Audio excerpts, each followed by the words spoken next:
Em época de fake news, você sabe quais fatos históricos ou qual história que levou a gente a ser assim, do jeitinho que a gente é hoje? A gente tem uma ideia de que o Brasil é um país pacífico, tranquilo, sem guerras. Mas será que isso é verdade? Tem um território rebelde e uma expedição é feita lá para acabar com aquele problema.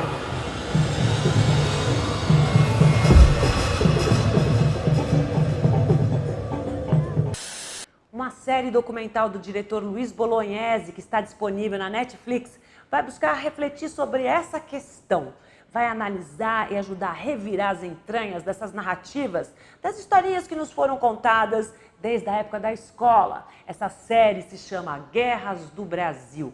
São 5 episódios de 26 minutos cada. E vão ali ser revelados fatos e diferentes versões dos principais conflitos armados da história do país, através de depoimentos de pessoas altamente capacitadas, pesquisadores, historiadores, professores. E você pode assistir isso na ordem que você quiser. Se você se interessar por um capítulo cujo tema seja mais interessante para você, tudo bem, mas são todos muito legais. Um dos primeiros se chama Guerras da Conquista, que fala o momento em que os colonizadores chegaram no Brasil. E você acha que eles chegaram e estavam ali sem ninguém? Não, um dos dados mais importantes. Quando eles chegaram aqui, já existia entre 8 e 40 milhões de pessoas. Pensar que essa guerra dura até hoje, não é mesmo? Em que a população indígena continua sofrendo e tendo que lutar pela demarcação de suas terras. E o que a gente tem mais que contar? Claro, a história da população africana, que foi trazida para o Brasil como mão de obra escrava. Guerras de Palmares é o outro episódio que vai narrar justamente esses episódios de guerras. À medida em que determinado povo ele era derrotado através dos conflitos internos, eles passavam um determinado período na condição de escravizado de determinado povo. E o que foi que eles fizeram, os portugueses? Aproveitando dessa condição, eles começaram também, além de comprar as especiarias existentes no Conde, eles começaram a comprar também esses escravizados de guerra, de combate. Essa guerra, na verdade, a gente percebe que também continua até os dias de hoje, porque todos os dias travamos essa guerra contra a injustiça social, o preconceito e o racismo.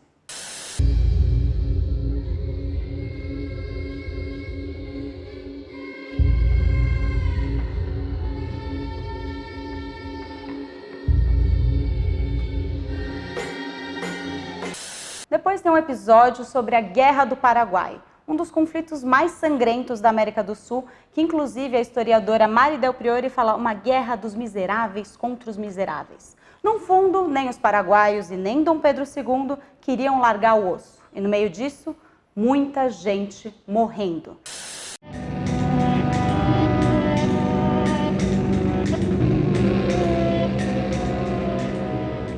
As consequências da guerra foram traumáticas para o Paraguai, que 75% da população masculina maior de 20 anos morreu.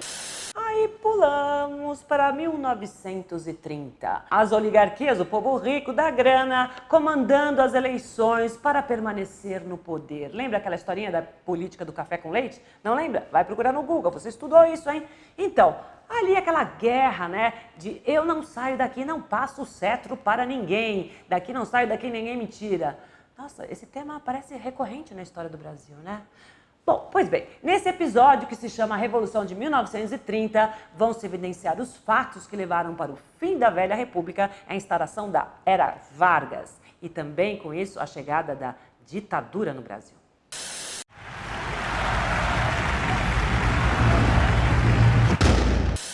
Por fim, o episódio Universidade do Crime, que fala sobre as facções criminosas, sobre o sistema carcerário e sobre a guerra do tráfico, que mata mais de 60 mil pessoas todos os anos. É a nossa guerra do dia a dia, né, que a gente vê na TV o tempo inteiro.